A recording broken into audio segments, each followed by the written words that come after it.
저는 오늘 말씀의 제목을 무엇을 사모하십니까?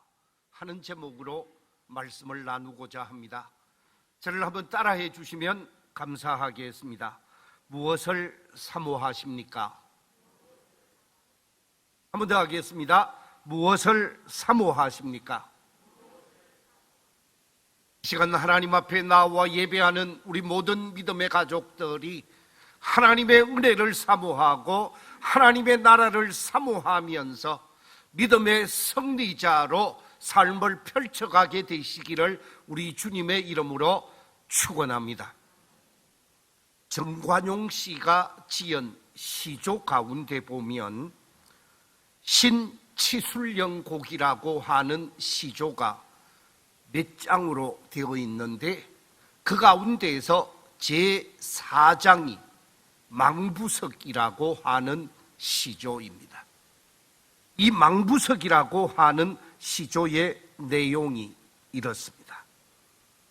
그리다 님 그리다 얼어붙은 돌이 되었다. 그대 떠나던 율포 눈앞에 아른아른 애끓는 곡성들이 파도에 실려가고 무심한 갈매기 노래 그대 음성 속삭이며 그대여 내 넋은 한 마리 새가 되리라. 우리 못다한 사랑 이성과 저성을 넘나들며 들으는 꿈이 되고 때로는 노래가 되리라. 먼 바다 굽어보며 마냥 꿈꾸는 망부석. 이 망부석이라고 하는 시는 역사적 사건을 배경으로 하고 있는 시죠. 신라 제19대 왕 눌지왕 때였습니다. 17대 왕 내물왕이 자신이 다스리고 있었던 신라를 일본이 쳐들어오게 되어지고 일본의 침략을 막아내기 위해서 고구려의 도움을 청하게 되어집니다. 그때 고구려의 도움을 받게 되어진 신라의 내물왕은 자신의 아들 한 사람을 바로 볼모로 잡혀가게 하지요. 일본에서도 한 사람의 볼모를 데리고 가게 되어집니다. 그래서 이 내물왕은 아들 하나 보혜를 고구려의 볼모로 줄 수밖에 없었고 일본의 미해라고 하는 왕자를 볼모로 보낼 수밖에 없었어요. 아버지의 간절한 소원은 볼모로 잡혀가 있는 자신의 두 아들이 자신의 고국으로 돌아오는 것이었습니다. 그런데 눌지왕이 19대 왕으로 취임을 하게 되어지고 왕으로 취임하게 되어진 눌지왕이 자신의 형제들을 볼모로 잡혀있는 고구려에서 일본에서 다시 데리고 와야 되겠다. 그것이 아버지의 소원이었기에 선왕의 소원을 들어드려야 되겠다라고 생각을 하고 신하들에게 요청을 하게 되어집니다. 지금 볼모로 잡혀가 있는 왕자를 꺼내올 수 있는 사람을 좀 청거해 주십시오. 볼모로 잡혀있는 왕자를 구해올 사람을 청거받게 되어졌는데 신라의 대신들이 이구동성으로 박재상을 청거하는 거예요. 박재상의 실력, 박재상의 지혜, 박재상의 능력이라고 하면 능히 볼모로 잡혀있는 왕자를 신라로 데리고 올 수 있을 것입니다. 그래서 박재상이 청거가 되어져서 먼저 고구려를 찾게 되어집니다. 고구려 왕을 찾아뵙고 고구려 왕에게 이 박재상이 어떻게 지혜롭게 말을 했는지 왕이 허락을 하게 되어집니다. 그래서 볼모로 잡혀있던 왕자 보혜를 신라로 데리고 오게 되어지죠. 한 아들을 데리고 오게 되어진 것으로 만족할 수 없었기에 외국에 의해 볼모로 잡혀가 있는 미해 왕자를 데리고 와야 하는 상황이었습니다. 박재상이 아무도 모르게 외국에 침입을 하게 되어지고 외국에 침입해서 일본 왕의 마음을 얻어서 아주 인정받는 사람이 되어지고 그 인정받는 사람이 되어지고 난 다음에 신라의 왕자 미해 왕자를 아무도 모르게 빼돌리게 되어집니다.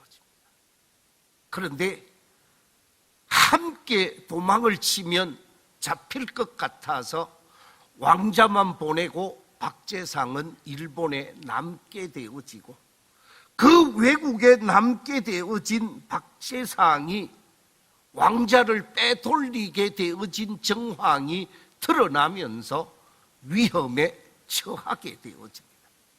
그때 일본의 외왕이 이 충성스러운 신하, 자신의 생명을 바쳐서 왕에게 충성하는 이 마음을 보고 나의 신하가 되어지면 너를 용서해 주겠다. 네가 일본 왕의 신하가 되어지면 너를 일본에 살도록 하면서 너를 잘 먹고 잘 살게 해주겠다. 그러면서 회유하기 시작했습니다. 그때 박재상이가 뭐라고 정언을 했는가? 역사책에 기록되어진 내용에 보면 이렇게 고백했다고 합니다. 차라리 기림의 개나 돼지가 될지언정 외국의 신자가 되고 싶지 않으며 차라리 기림의 형장을 받을지언정 외국의 녹작을 받고 싶지 않소. 그러니까 신라에서 죽임을 당할지언정 외국에서 월급을 받으면서 일본의 신하로는 살지 않겠다고 고백을 하게 되어집니다. 그래서 왕은 더 이상 살려줄 수가 없어서 박재상을 죽이게 되어집니다. 그런데 문제는 박재상이 일본에 가고 난 다음에 오매불망 기다리는 사람이 있었습니다. 그런 다름이 아니라 두 딸을 둔 어머니 박재상의 부인이었습니다. 박재상은 일본을 바라보면서 동해 바닷가에서 계속해서 남편이 돌아오기를 학수고대했다고 합니다. 들리는 풍문에 의하면 박재상이 죽임을 당했다고 처형당했다라고 하는 소리를 들었지만 그 소리를 믿지 아니하고 남편이 돌아올 것을 학수고대하면서 치술령 고개에 올라가서 일본을 바라보면서 오매불망 기다리게 되어집니다. 기다리다가 그만 두 딸과 함께 세상을 떠나게 되어지는데 그 세상 떠난 그 자리에 바위가 솟아오르게 되어졌답니다. 그래서 그 바위를 일컬어서 망부석이라 그러는데 여러분이 보고 있는 사진 가운데 바닷가에 우뚝 솟아난 돌이 있지요. 저 돌을 망부석이라고 얘기를 하고 남편을 기다리고 남편을 사모하다가 세상을 떠난 두 딸과 한 여인의 상을 지금 조각해서 치술령 고개에 세워 놓았다고 합니다. 사랑하는 성도 여러분, 이 박재상의 부인은 남편을 사모하고 남편을 학수고대하면서 남편을 기다린 열녀로 인정을 받게 되어졌습니다.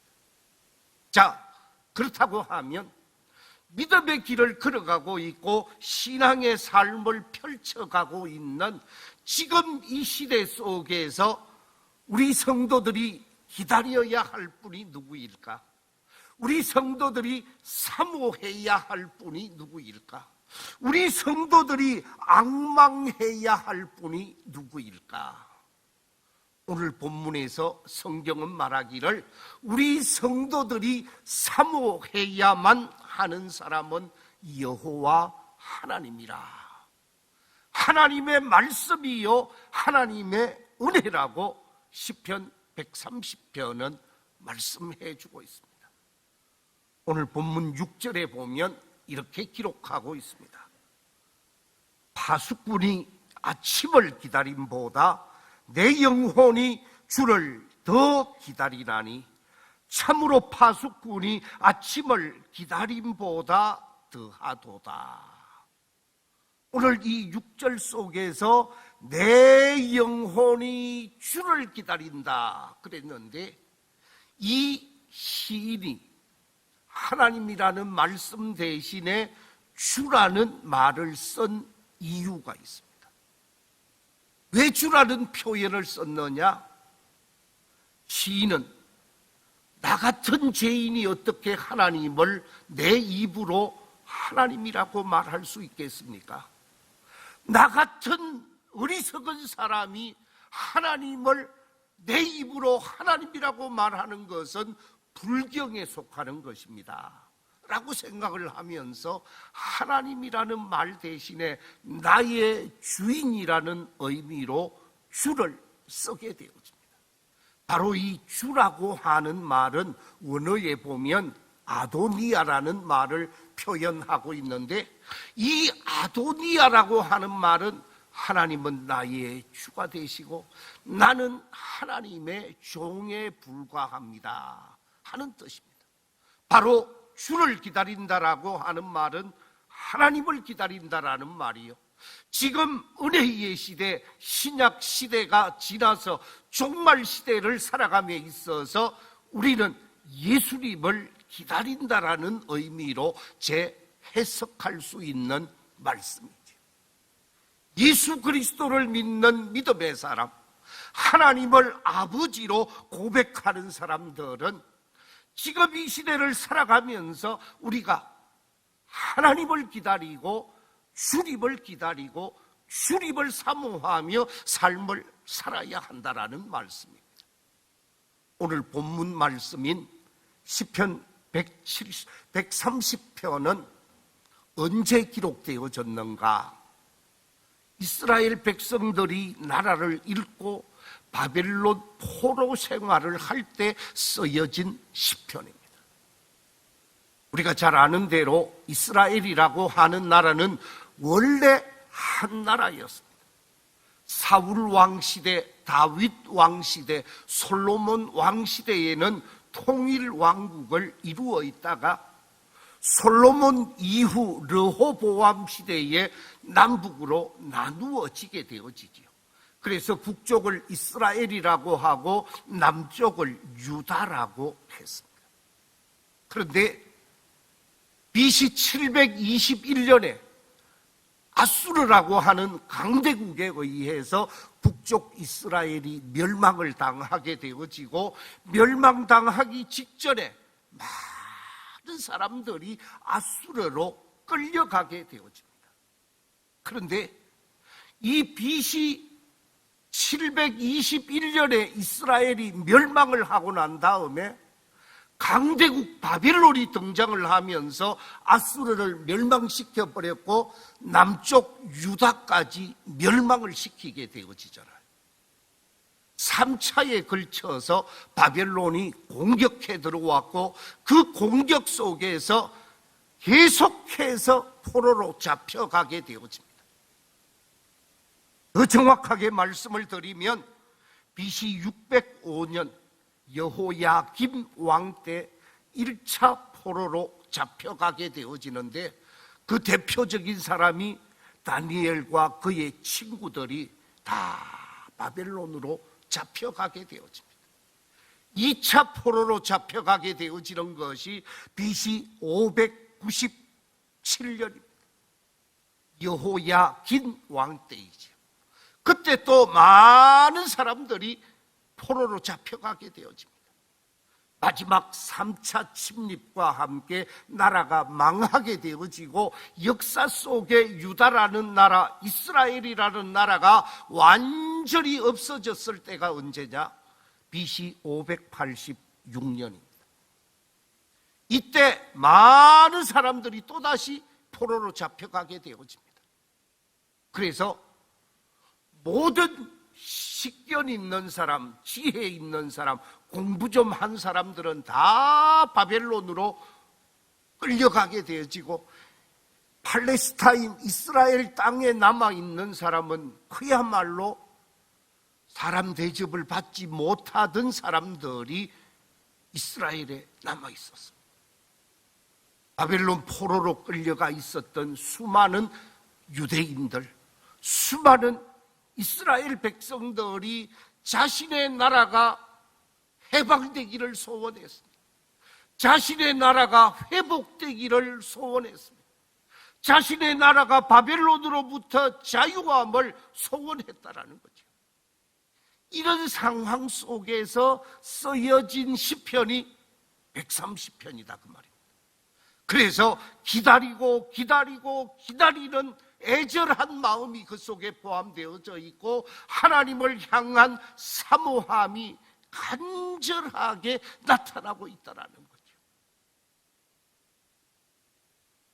오늘 이 본문 속에 보면 파수꾼이 아침을 기다림보다 내 영혼이 주를 더 기다린다고 그랬는데 제가 이 말씀을 실감나게 느꼈던 때가 바로 군생활 속에서 경험했습니다.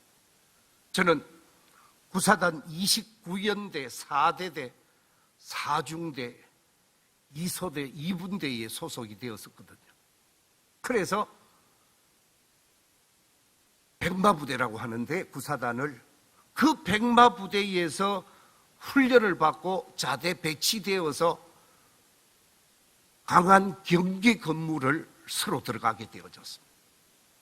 6개월마다 한 번씩 들어가게 되어지는데 제가 입대해서 자대 배치 받아가지고 몇 개월 있다가 강한 경계 근무를 서는데 그 자리가 어디냐 하면 지금은 천지개벽을 한 일산입니다. 일산에 보면 저쪽 김포에서 내려오는 강하고 북한에서 내려오는 강하고 만나게 되어지는데 한강과 임진강입니다. 이 한강과 임진강 사이를 두고 건너편에서는 김포에서는 해병대가 강한 경계를 하고 이쪽 일산 쪽에서는 우리 구사단이 강한 경계를 하는데 여름에는 경계 근무가 힘들지 않아요. 그런데 겨울이 되면 엄청나게 힘든 거예요. 왜냐하면 그 당시 제가 입대하고 그 전후해서 간첩 3마리를 잡았거든요.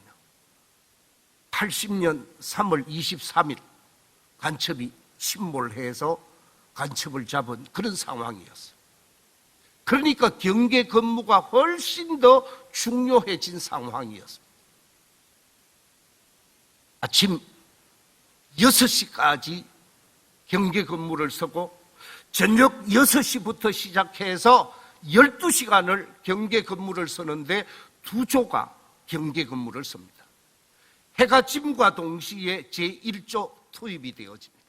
전방기 조가 투입이 되어지면 밤 12시까지 서는 거예요. 그런데 이때는 그렇게 힘들지 않아요. 잠도 좀 덜 오고. 그런데 2조로 투입되는 사람, 11시 반에 준비를 해서 12시에 현장에 도착을 하게 되어지면 12시에 경계 근무를 서서 새벽 6시까지 경계 근무를 서야 하는데, 이때 시간이 얼마나 더디 가는지, 새벽 오는 것을 얼마나 기다리는지 몰라요. 특히 쫄병으로 경계 근무를 서면 같이 경계 근무를 서는 선임 병사에게 마음을 맞추어야 되고 여러 가지 재미있는 얘기를 해줘야 되는 거예요. 그러면 고참이, 야, 너 사회에 있을 때 재미있었던 얘기 좀 해. 그러면 이제 얘기를 해야 될 거잖아요. 여러분, 경계섬 근무를 서고 있는 두 남자에게 재미있는 게 뭐가 재미있겠어요? 재미있는 거는 연애하는 것밖에 없는 거예요. 그런데 뭐 사회에서 연애를 해야 재미있는 이야기를 하지. 연애한 게 없으면 그때는 소설을 써야 되는 거예요. 내가 어떤 사람을 만났고 어떤 사람이 어떻게 생겼고 어떤 사람하고 뭘 하고 뭐 그러면서 재미있는 얘기를 실컷 해도 시간 보면 30분도 안 가. 얼마나 괴롭겠어요. 이런 얘기 저런 얘기 이렇게 저렇게 하다가 보면 2시간 가고 3시간 가고 마지막 6시간을 다 채워서 새벽에 해가 떠오르는 그 햇볕천, 그 햇님은 얼마나 반가운지 하나님 만나는 것 같다니까요. 예수님을 만나는 것처럼 반가워요. 바로 그 마음을 오늘 이 본문 속에서 기록하고 있는 것입니다. 파수꾼이 아침을 기다림보다 내 영혼이 주를 더 기다리고 더 사모하고 있다라고 말하고 있습니다. 그렇습니다. 믿음의 길을 걸어가고 있는 우리 성도들은 바로 하나님을 사모하며 살아야 되고 주님을 사모하며 살아야 한다라는 말씀입니다. 왜 하나님을 사모하며 살아야 하는가? 왜 다시 오실 주님을 사모하며 살아야 하는가? 주님을 사모하며 살 때 죄악된 길에 들어서지 않습니다. 주님을 사모하며 살 때 그릇된 자리에 빠지지 않습니다. 아무리 좋은 축구 선수를 사랑하고 또한 축구에 관심이 있다 할지라도 주님을 사모하는 사람은 주일날 축구장 가지 않습니다. 아무리 야구를 좋아해도 야구 좋아하는 그 사람이 주님을 사모하는 사람이라고 하면 주일날 야구장 가지 않아요. 사모하는 주님을 만나기 위해 주의 전을 찾을 수밖에 없고 주의 말씀에 귀를 기울일 수밖에 없고 하나님의 은혜를 사모할 수밖에 없다라는 거예요.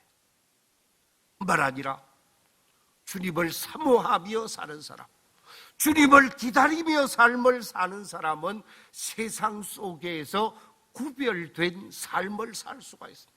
성별된 삶을 살 수가 있습니다. 세상 사람과 차별화된 삶을 살 수가 있습니다. 우리가 성별된 삶을 살고 구별된 삶을 사는 길은 주님을 사모할 때라는 거예요. 우리가 주님을 사모하게 되어지면 믿음 있는 사람으로서 세상 사람과 다른 아름다운 믿음의 길을 걷게 되어지는 것이지요. 그래서 교회 올 때에도 하나님의 은혜를 사모하며 오는 사람, 하나님의 말씀을 사모하며 오는 사람은 주어지는 말씀이 특별한 말씀이 아니라 할지라도 은혜가 될 수밖에 없습니다. 감동이 될 수밖에 없습니다. 큰 깨달음을 얻을 수밖에 없죠. 그런데 사모하는 심령이 되지 아니할 때, 말씀을 사모하지 아니하고 은혜를 사모하지 않을 때에는 교회 와서 예배드리는 1시간이 너무너무 길게 느껴져요. 예배 예배드리는 그 한 시간이 지루하기가 짝이 없어. 사모하는 심령, 주의 은혜를 사모하고 주의 말씀을 사모하는 사람은 예배 시간 한 시간이 10분처럼 느껴진다니까요. 그렇기 때문에 이 자리에 계신 우리 모든 성도들이 성전을 찾을 때마다 말씀을 사모하고 은혜를 사모하고 주의 복을 사모하며 믿음의 길을 걸어갈 수 있는 저와 여러분이 되어야 하는 줄로 믿습니다. 예레미야 29장 11절 이하 13절 속에서 이렇게 말씀하고 있습니다. 여호와의 말씀이니라. 너희를 향한 나의 생각을 내가 아나니 평안이요 재앙이 아니니라.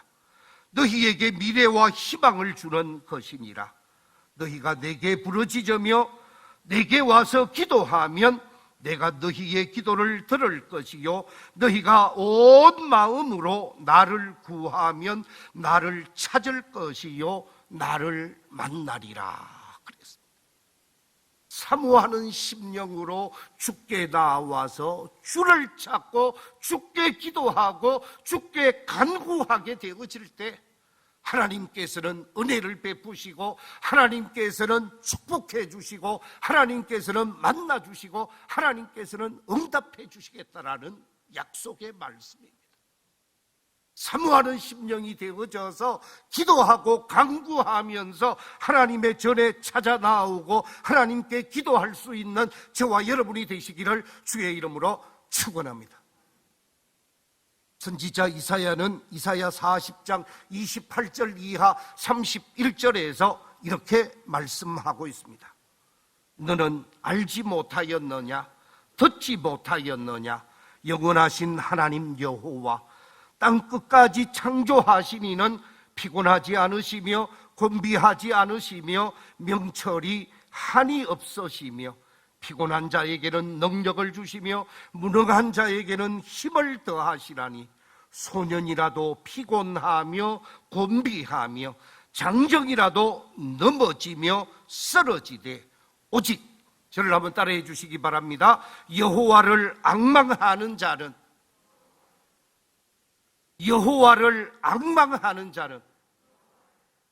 새 힘을 얻으리니 할렐루야. 여호와를 앙망하는 사람, 여호와를 사모하는 사람, 여호와를 바라보는 사람에게 하나님께서는 새 힘을 주시고 능력을 주시고 축복해 주시겠다라는 거예요. 그렇기 때문에 여호와를 사모하며 삶을 살아야 한다라는 것입니다. 시편 기자는 시편 107편 8절과 9절에서 이렇게 말하고 있습니다. 여호와의 인자하심과 인생에게 행하신 기적으로 말미암아 그를 찬송할지로다. 그가 사모하는 영혼에게 만족을 주시며 줄인 영혼에게 좋은 것으로 채워주심이로다. 우리 주님을 사모하게 되어질 때 그 사모하는 영혼에게 만족을 주시고 그 사모하는 영혼에게 좋은 것을 채워주시겠다 약속하고 있습니다. 사모하는 심령이 되셔서 하나님이 주시는 놀라운 은혜와 복을 누리며 살 수 있는 믿음의 성도들이 되시기를 우리 주님의 이름으로 축원합니다. 하나님을 사모한다 하는 말씀은 하나님의 은혜를 사모한다는 말씀이요, 하나님의 말씀을 사모한다라는 말씀이요, 하나님의 구원을 사모한다라는 말씀이요, 하나님의 진리를 사모한다라는 말씀이요, 하나님의 나라를 사모한다는 말씀이에요. 우리가 하나님의 은혜를 사모하고 하나님의 나라를 사모하게 되어지면 그 영혼이 잘 될 수밖에 없고 그 영혼이 복 있는 삶을 살 수밖에 없습니다. 이 자리에 계신 우리 모든 성도들이 제일 먼저 관심을 두고 그 관심에 초점을 맞추어서 사모하는 심령이 되어지는 것, 그분은 바로 삼위일체 되시는 하나님이요, 우리 주님을 사모하게 되어질 때 주님은 여러분에게 필요한 모든 은혜와 복을 채워주실 줄로 믿습니다. 아마 여러분은 우리 한국 교회사에 존경받는 목사님 한 분을 말씀해 보십시오라고 얘기를 하면 손양은 목사님을 말씀하실 것입니다.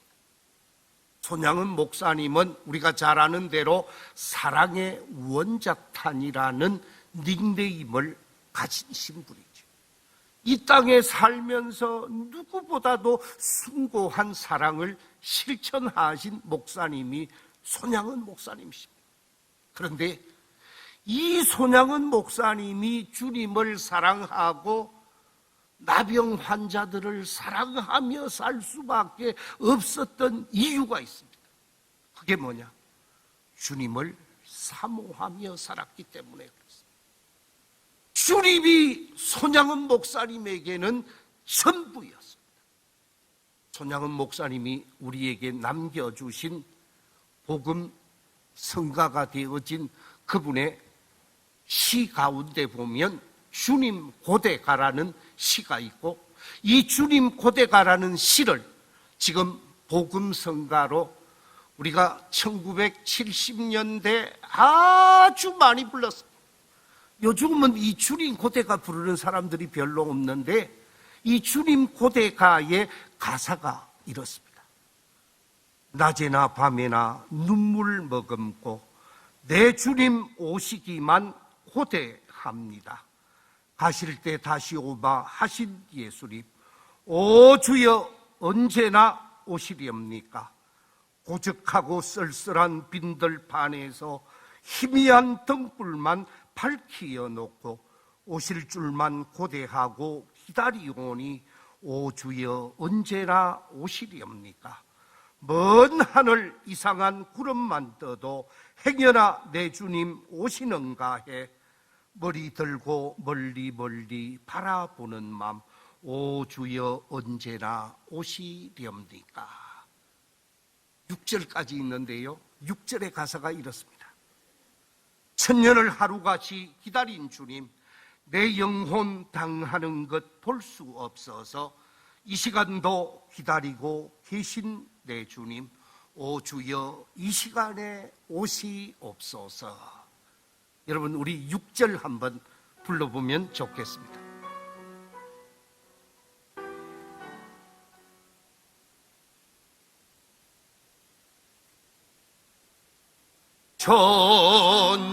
천여덟 하루같이 기다린 주님, 내 영혼 당하는 것 볼 수 없어서 이 시간도 기다리고 계신 내 주님, 오 주여 이 시간에 오시옵소서.